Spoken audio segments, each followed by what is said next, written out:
Coach, അപ്പോൾ നമ്മൾ ഇപ്പം ഇൻഫർമേഷൻ ഓവർലോഡിങ്ങിൻ്റെ ഒരു കാലത്താണ് നമ്മൾ നിൽക്കുന്നത്. കുട്ടികളെ സംബന്ധിച്ചിടത്തോളം ഒരുപാട് ഇൻഫർമേഷൻസ് ഉണ്ട് റിലേറ്റഡ് ടു വർക്കൗട്ടുകൾ, അതേപോലെ ടെക്നീക്സ്, ഇങ്ങനെ കുറേ കാര്യങ്ങളുണ്ട്. അപ്പോൾ ഇത് എങ്ങനെയാണ് ഒരു കുട്ടിക്ക് ഐഡൻറ്റിഫൈ ചെയ്യാൻ പറ്റും? ഇത് ഫേക്ക് ആണോ, അല്ലെങ്കിൽ ഇത് അയാൾക്ക് അപ്ലൈ ചെയ്യാൻ പറ്റുമെന്നൊക്കെ എങ്ങനെ ഐഡൻറ്റിഫൈ ചെയ്യാൻ പറ്റും? അതായത് ഇപ്പോൾ നിങ്ങൾ സ്റ്റാർട്ടിങ്ങിൽ പറഞ്ഞ പോലെ തന്നെ ഓവർലോഡഡാണ് നമുക്ക് കിട്ടുന്ന സാധനങ്ങൾ. അത് എപ്പോൾ ഉപയോഗിക്കണം, എങ്ങനെ ഉപയോഗിക്കണം, ഇത് ഞാൻ എന്ത് ചെയ്യണം എന്നുള്ളൊരു ബേസിക് ഐഡിയ ഇല്ലാതെ നിങ്ങൾക്കിത് നോക്കുമ്പോൾ നിങ്ങൾക്കിതൊന്നും ക്ലിയർ ആവില്ല. ഇപ്പോൾ ഉദാഹരണം നമ്മൾ പറയുമ്പോൾ ഒരു കിക്കിനെ കുറിച്ചിട്ട് ഒരാൾ സംസാരിക്കുകയാണ്. ചിലപ്പോൾ ആ യൂട്യൂബറോ അല്ലെങ്കിൽ ആ കോച്ചോ വളരെ ബ്യൂട്ടിഫുള്ളായിട്ട് സംസാരിക്കേണ്ടാവും. കാരണം ഒരു യൂട്യൂബർ ഇത് റിസർച്ച് ചെയ്തിട്ടൊക്കെ നിങ്ങളുടെ മുന്നിൽ ഡെലിവറി ചെയ്യുന്നത്. ഇപ്പോൾ ഒരു ടെക്നിക്കിനെ കുറിച്ച് പറയുമ്പോൾ നമ്മൾ ടെക്നിക്ക് മാത്രമല്ല എന്നുള്ളത് നമ്മൾ മനസ്സിലാക്കണം. അതിന് നമ്മൾ എന്ത് ഉപയോഗിച്ചിട്ടാണ് ഈ ടെക്നിക്ക് അപ്ലൈ ചെയ്യുന്നത്? നമ്മുടെ ബോഡി, എസ്പെഷ്യലി നമ്മുടെ കാല്. അപ്പോൾ അതിൽ ഫോഴ്സ് വരും. അതെ. അത് ഫോഴ്സ് പ്രൊഡ്യൂസ് ചെയ്യുന്ന മസിൽ വരും. അതെ. അതിൻ്റെ ബാലൻസ് ചെയ്യുന്ന സ്റ്റെബിലിറ്റി വരും. എക്സാക്ട്ലി. ഇത് കോറ് ചെയ്യാൻ വേണം എന്നുള്ളത്. കോർ ഉണ്ടായാലും അതിനെ നമുക്ക് കൺട്രോൾ ചെയ്യാൻ പറ്റും. ഒരു പെർട്ടിക്കുലർ സെനാരിയോയിൽ കോറാണ് നമ്മളിതിനെ കൺട്രോൾ ചെയ്യുന്നത്. അപ്പോൾ ഇത് മനസ്സിലാക്കാതെ നമ്മൾ അത് ചെയ്യുമ്പോൾ, ഇപ്പോൾ ഉദാഹരണത്തിന് പിന്നെ നമ്മുടെ മാൻ യുണൈറ്റഡിൻ്റെ എന്താണ് ബ്രൂണോ സിൽവ, പേര് ഓർമ്മയില്ല, പോർച്ചുഗീസ് പ്ലെയർ ഇല്ലേ ബ്രൂണോ, അയാൾ പറയുന്നുണ്ട് ഞാൻ ട്രെയിനിങ് കഴിഞ്ഞ് ഞാൻ നിരന്തരം കിക്കുകൾ ചെയ്യുമായിരുന്നു പറയുന്ന ഒരു വേഗ ഇൻഫർമേഷൻ ആയിരുന്നു ഞാൻ പറയാം. അയാൾ വർക്ക് ചെയ്ത അക്കാഡമിയും നമ്മുടെ കുട്ടികൾ വർക്ക് ചെയ്യുന്ന അക്കാഡമിയും തമ്മിൽ എൻറ്റയർലി വ്യത്യാസമുണ്ട്. അപ്പം നമ്മൾ ബ്രൂണോ ഫെർണാണ്ടസ് ഒരു കാര്യം പറഞ്ഞു, ആഫ്റ്റർ ദ മാച്ച് ഞാൻ കിക്ക് പ്രാക്ടീസ് ചെയ്യട്ടെ. നമ്മളെന്താ സംഭവിക്കുക, നമ്മുടെ അക്കാഡമിയിൽ ഒരു മാച്ച് കഴിഞ്ഞ് അല്ലെങ്കിൽ ട്രെയിനിങ് കഴിഞ്ഞാൽ തന്നെ നമ്മുടെ മസിൽസ് എന്ത് ലാക്കായി, വേസ്റ്റായി, എനർജി ലോസായി, ടയേർഡായി നിൽക്കുന്ന സമയത്ത് നിങ്ങൾ കിക്ക് ചെയ്യാൻ പോയ എന്താ അവസ്ഥ ഉണ്ടായിരിക്കുക? You got enjoyed. എക്സാക്ട്ലി. അപ്പോൾ ഒരു ഇൻഫർമേഷനെ ഏതളവിൽ മനസ്സിലാക്കണമെന്ന് നമ്മുടെ കുട്ടികളെ കോച്ചുമാർ പഠിപ്പിക്കണം. നിങ്ങൾ ഫിസിയോളജി, അനാട്ടമി എന്ന് ഡീറ്റെയിൽ പറഞ്ഞു കൊടുക്കണ്ട. അറ്റ്ലീസ്റ്റ് മസിൽ ടയേർഡാവുമെന്ന് പറഞ്ഞു കൊടുക്ക്. ഒരു കിക്ക് പ്രാക്ടീസ് ചെയ്യുമ്പോൾ ഫ്രഷായിട്ട് ചെയ്യാൻ പറയും. പിന്നെ ഒരു ബോളിന് ഫോഴ്സ് പ്രൊഡ്യൂസ് ചെയ്യണമെങ്കിൽ ആ ബോളിൻ്റെ ഏത് ഭാഗത്ത് ഞാൻ പവർ അപ്ലൈ ചെയ്യണം, ടെക്നിക്സ് അപ്ലൈ ചെയ്യണം, എൻ്റെ ഏത് ഭാഗം അതിൽ ടച്ച് ആക്കണം. അപ്പം ഞാൻ എൻ്റെ അക്കാഡമിയിലെ കുട്ടികളോട് പെനാൽറ്റി എടുക്കുന്ന സമയത്ത് ഞാൻ പറയുന്ന ഒരു സാധനം, ഒന്ന് ബോൾ കയ്യിലെടുക്കണം, നിങ്ങളവിടെ ഫിക്സ് ചെയ്യണം. അപ്പം നിങ്ങളൊരു കണക്റ്റഡ് മോഡിലേക്ക് വരും. എന്നിട്ട് ഞാൻ എൻ്റെ ഒരു ഫിലോസഫിയെ പറഞ്ഞത്, അത് ശരിയാണോ തെറ്റാണോ, എൻ്റെ ശരികളാണ് ഞാൻ പറഞ്ഞുകൊണ്ടിരിക്കുന്നത്. നിങ്ങളവിടെ നിന്നിട്ട് ഞാൻ ഏത് ഭാഗം കൊണ്ട് എത്ര ഫോഴ്സാണ് ക്രിയേറ്റ് ചെയ്യുന്നത് നിങ്ങൾ ഇമാജിൻ ചെയ്യണം. Which area you can do it. End റിസൾട്ടിനെ കുറിച്ച് തിങ്ക് ചെയ്യരുത്. എൻഡ് റിസൾട്ടിനെ കുറിച്ച് തിങ്ക് ചെയ്യുമ്പോൾ നിങ്ങൾ പ്രഷറിലേക്ക് പോകും. ഞാൻ പറഞ്ഞത് കാരണം നമ്മൾ എപ്പോഴും എൻഡ് റിസൾട്ട് നോക്കുമ്പോൾ നമ്മൾ പ്രഷറാണ്. അതെ, അതെ. ഔട്ട്കം അവിടെ നമുക്ക് ഔട്ട്കം ഒരു പ്രഷർ ആവാൻ പാടില്ല. ഇപ്പം നമ്മൾ ഫ്രീ കിക്ക് എടുക്കുന്നു, look at the apply the technique എന്ന് പറയാം. ടെക്നിക്ക് അപ്ലൈ ചെയ്യും. നിങ്ങൾ ടെക്നിക്ക് പെർഫെക്ഷൻ ആണെങ്കിൽ സാധനം തിരിയും, കറങ്ങും, നെറ്റിൽ പോകും. അതേസമയം നിങ്ങൾ ഇത് ഗോൾ അടിക്കുക എന്ന് പറഞ്ഞ സാധനം നിങ്ങളുടെ പ്രൈം ഒബ്ജക്റ്റ് ആകുമ്പോൾ അവിടെ പ്രഷർ റിലേറ്റഡായി. അപ്പോൾ നമ്മുടെ കുട്ടികൾ മനസ്സിലാക്കേണ്ടത്, നിങ്ങളൊരു സാധനം ചെയ്യുമ്പോൾ ഇത് എന്തിന് ഞാൻ ചെയ്യണം, ഇത് ചെയ്താൽ എന്താണ് ബെനിഫിറ്റ് കിട്ടുക, നിങ്ങൾക്ക് അറിയില്ലേ, അറിയുന്നവരോട് ചോദിക്കുക. ഈ പെനാൽറ്റി എടുക്കുമ്പോൾ ഒന്ന് പറഞ്ഞ രീതിയിൽ ഇപ്പം കോച്ച് പറയാണ് ഇങ്ങനെയാണ് നിങ്ങൾ ചെയ്യേണ്ടത്. നിങ്ങൾ ഒരു ഡയറക്ഷൻ ഫിക്സ് ചെയ്യുന്നു, അതിലേക്ക് നിങ്ങൾ ഫോക്കസ് ചെയ്യുന്നു, അതിലേക്ക് നിങ്ങൾ അടിക്കുന്നു. But end of the day ചിലപ്പോൾ ഗോളി അത് ബ്രേക്ക് ചെയ്യുന്നു. അവരും ട്രെയിനിങ് ചെയ്യുന്നവരാണല്ലോ. എക്സാക്ട്ലി. പക്ഷെ പലപ്പോഴും നമ്മൾ ഈ ഗോളികളോടൊക്കെ ചർച്ച ചെയ്യുമ്പോൾ മനസ്സിലാക്കാൻ പറ്റുന്നൊരു കാര്യം എന്ന് വെച്ചാൽ ചിലപ്പോൾ ലക്ക് ഭയങ്കര ഇത് നമ്മൾ ഗോൾ കീപ്പേഴ്സിനെ ഞാൻ പലപ്പോഴും ട്രെയിൻ ചെയ്തു. ഞാൻ ഗോൾ കീപ്പർ കോച്ച് അല്ലെങ്കിലും ഞാൻ എൻ്റെ ഒരു പോസിറ്റീവായിട്ട് എനിക്ക് ഈ പൊസിഷനിൽ വയസ്സിലെ ഡിമാൻഡ് പെട്ടെന്ന് എനിക്ക് മനസ്സിലാവും. അപ്പോൾ ഞാൻ പലപ്പോഴും ഒരു സീനിയർ കോച്ച് FC തൃശ്ശൂരിൽ വർക്ക് ചെയ്യുന്ന സമയത്ത് ഞങ്ങൾ പ്രാക്ടീസ് കഴിഞ്ഞ് ഞാനൊരു 10-20 പെനാൽറ്റി ഇങ്ങനെ എടുത്തു കൊടുക്കും. മിക്കവാറും പെനാൽറ്റി ഞാൻ ഗോളാക്കും. അത് ഞാൻ നല്ല പ്ലെയർ ആയതുകൊണ്ടല്ല, എനിക്ക് 0 പ്രഷർ ആയതുകൊണ്ടാണ്. ഇക്കാര്യം അത് ട്രെയിനിങ് ആണെന്ന് ഓൾറെഡി എൻ്റെ ബ്രെയിനിൽ ഞാൻ സ്വിച്ച് ചെയ്ത് വെച്ചു. അപ്പോൾ എനിക്ക് എന്ത് ചെയ്യാൻ പറ്റും, ഈസി ആയിട്ട് അതിനെ അപ്രോച്ച് ചെയ്യാൻ പറ്റും. ഞാൻ മിക്കവാറും ഈ കോച്ചുമാർ ഈ റൈറ്റ് ഫുട്ട് ലെഫ്റ്റ് ഫുട്ട് വെച്ച് കഴിഞ്ഞാൽ ഇങ്ങോട്ടാവും എന്നൊക്കെ ഒരു തെറ്റിദ്ധാരണ ഉണ്ട് നമ്മുടെ കോച്ചുമാർക്ക്, ഗോൾ കീപ്പേഴ്സിന്. ഇപ്പോഴല്ല, ഇപ്പോഴും മാറിയെന്ന് എനിക്കറിയില്ല. അല്ല, അത് 1990s ഇതൊക്കെ ഈ അതായത് ഫുട്ബോളിനെ ഇങ്ങനെ അനലൈസ് ചെയ്യുന്നൊരു കൾച്ചർ ഡെവലപ്പ് ചെയ്യുന്നൊരു സമയമുണ്ട്. എനിക്കൊന്ന് മിക്സർ എന്ന് പറഞ്ഞൊരു ഒരു ബുക്കുണ്ട്, എങ്ങനെയാണ് പ്രീമിയർ ലീഗ് ഇംഗ്ലീഷ് ഫുട്ബോൾ എങ്ങനെ ഡെവലപ്പ് ആയി. അപ്പം അതിലൊക്കെ പറയുന്നൊരു കാര്യമുണ്ട്, ഈ അനാലിസിസ് പാർട്ട് ഇങ്ങനെ വരുന്ന സമയത്ത് ഈ അനലൈസ് ചെയ്യുന്നത് ഡാറ്റ വെച്ചിട്ട് കാര്യങ്ങൾ. പക്ഷെ അതിൽ ഒരുപാട് സക്സസ് ആയി.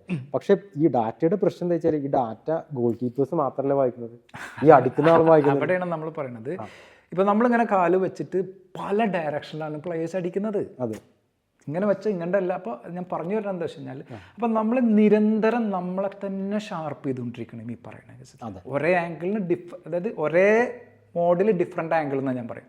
അപ്പോൾ എങ്ങനെയത് പറയണം, ആദ്യം നമ്മൾ ഈ കുട്ടിയെ ഒരു ആംഗിൾ പഠിപ്പിക്കുന്നു, ആ ആംഗിൾ നമ്മൾ ഇംപ്രൂവൈസേഷൻ ചെയ്യും, പിന്നെ അവൻ ഡിസൈൻ ചെയ്യണം. ഇപ്പം ചില കുട്ടികൾക്ക് എന്താ വെച്ചാൽ നമ്മൾ ട്രെയിനിങ്ങിൽ ബ്യൂട്ടിഫുള്ളായിട്ട് കളിക്കും, മാച്ചിൽ കളിക്കില്ല. അപ്പോൾ കോച്ചുമാർ ചീത്ത പറയും. അപ്പോൾ ഇവിടെ എന്താ സംഭവിക്കുന്നത്, അവിടെ നിങ്ങൾ അവൻ്റെ ഇപ്പം എന്നോടൊരു എൻ്റെ സുഹൃത്ത് വിളിച്ചിട്ട് പറഞ്ഞ്, പിന്നെ ചിലപ്പോൾ അവൻ മാച്ചിൽ പോയപ്പോൾ വളരെ മോശമായിട്ടാണ് കളിച്ചത്, പക്ഷെ എൻ്റെ കൂടെ കളിക്കാൻ വന്നപ്പോൾ ഞാൻ തന്നെ ഞെട്ടിപ്പോയി. അപ്പം ഞാൻ പറഞ്ഞ്, പേര് ഞാൻ പറഞ്ഞില്ല, ഞാൻ പറഞ്ഞ സുഹൃത്തെ എന്താ പ്രശ്നം എന്ന് മനസ്സിലായ, അവൻ്റെ പേടിയാണ് പ്രശ്നം.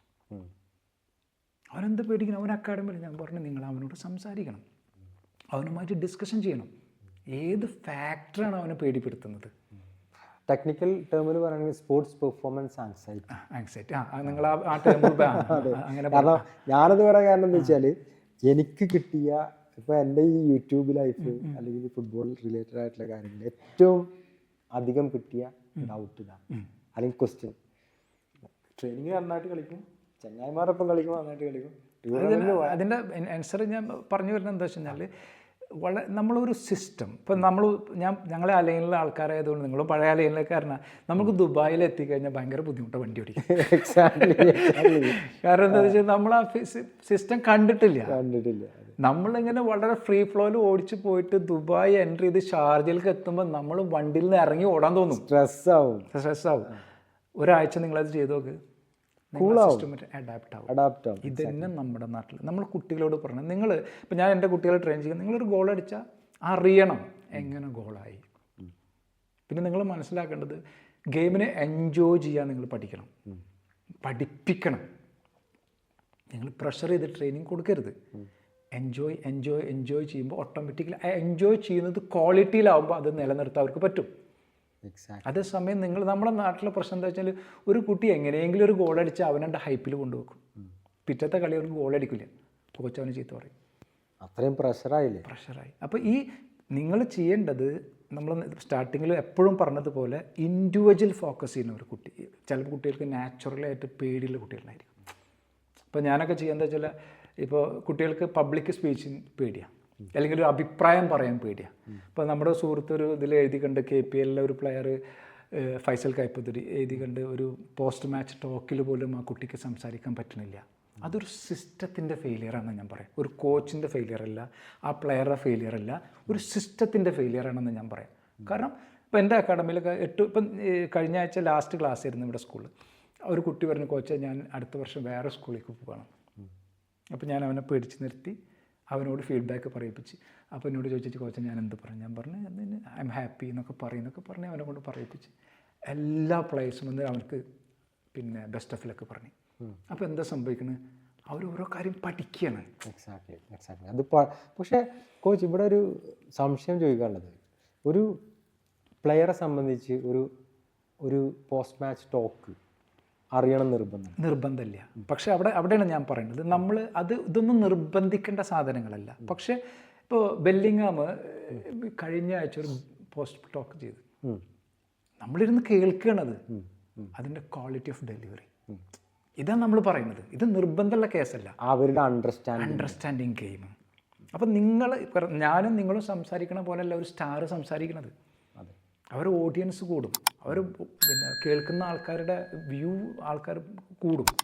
അപ്പോൾ അവരിൽ കൂടെ നമുക്ക് ക്വാളിറ്റി ഡെലിവറി പോകുമ്പോൾ അതിനെ സ്വീകരിക്കുന്ന ആൾക്കാരുടെ ക്വാളിറ്റി കൂടും. അതൊരു വലിയ പോയിന്റ്. നമ്മുടെ കേരളത്തെ സംബന്ധിച്ച് ഏറ്റവും വലിയ ലീഗ്. അതെ. അപ്പോൾ അവിടുന്ന് കേൾക്കുന്ന ആൾക്കാർ ഓക്കെ ഞാൻ എങ്ങനെ പ്രിപ്പറേഷൻ ഇത് പറയുമ്പോൾ ഈ കുട്ടിയെ സ്റ്റാറായി കാണുന്ന കുറേ ആൾക്കാരുണ്ടായിരിക്കും. എക്സാക്ട്ലി കുറേ ആളുകളുടെ ഒരു സ്വപ്നം. ഇപ്പോൾ എന്തുകൊണ്ടാണ് സുനിൽ ഛേത്രി മാത്രം കോളി ഡെലിവറി ചെയ്യുന്നത്? അയാൾ സ്വയം ഉണ്ടാക്കിയെടുത്തൊരു സിസ്റ്റമാണത്. അതെ. 2013 ഞാൻ ഏഷ്യ കപ്പിൻ്റെ ഇവിടെ ക്യാമ്പിൽ ഞാൻ നേരിട്ട് പോയി കണ്ട സുനിൽ ഛേത്രിയും 2024 സുനിൽ ഛേത്രിയും ഇമ്പ്രൂവ്മെൻ്റാണ്, ബൈ ഫിസിക്കലി ബൈ മെൻ്റലി. എൻ്റെ അഭിപ്രായത്തിൽ Sunil Chhetri is a normal player. അയാളെ പ്രിപ്പറേഷനാണ് അയാളെ ലിഫ്റ്റ് ചെയ്യുന്നത്. അയാളുടെ ബോഡി, അയാളെ മെൻ്റലി, അയാൾ ടാക്ടിക്കലി. അയാൾ നിങ്ങൾ എപ്പോഴെങ്കിലും അയാൾ രണ്ടാൾ ഡ്രിബിൾ ചെയ്യാൻ കണ്ടിട്ടില്ല. അയാൾ ഏറ്റവും quality find out the space, attack the space. അതെ, എക്സാക്ട്ലി. കറക്റ്റ് സമയത്ത് കറക്റ്റ് ടൈമിൽ ജസ്റ്റ് ടച്ച്. അപ്പം നമ്മൾ ഓരോ പ്ലെയറിൽ നിന്നും പഠിക്കേണ്ടതായ സാധനങ്ങളുണ്ട്. നമ്മൾ അപ്പോഴേക്കും മെസ്സിയുടെ കൂടെ സുനിൽ ഛേത്രി പറഞ്ഞ് നമ്മൾ ഒട്ടിക്കാൻ നിൽക്കും, ഗോൾ അടിച്ചു എന്ന് പറഞ്ഞാൽ നമുക്കതാണ് ആവശ്യം. അപ്പോൾ എന്താ വെച്ചാൽ നമ്മളൊരു റിയൽ ഫോം, ഒരു റിയാലിറ്റിയിൽ ഇതിനെ കാണുന്നില്ല. അല്ല, അത് ഫാൻസിൻ്റെ അല്ല, അതാ ഞാൻ പറഞ്ഞത് കമൽ ഭായ്, ഫാൻറ്റസിക്ക് അപ്പുറത്തേക്ക് നമ്മളൊരു റിയാലിറ്റി, കാരണം ഫാൻറ്റസി വേണം, അത് ഫാൻറ്റസിയാണ് അത് നിലനിർത്തുന്നത്, ഫാൻസാണ് ഇതിനെ നിലനിർത്തുന്നത്. അതിൻ്റെ അപ്പുറത്തേക്ക് നമുക്ക് വേണ്ടത് കുറച്ചും റിയലിസ്റ്റിക് ആയിട്ട്. അതെ, അല്ല അത് കറക്റ്റാണ്. അത് ഇപ്പം ഇതിൽ ഈ ടോപ്പിക്കായിട്ട് ഡയറക്റ്റ് റിലേഷൻഷിപ്പ് ഇല്ല, പക്ഷേ ഫാൻസിൻ്റെ ഒരു സൈക്കോളജി ഉണ്ട്.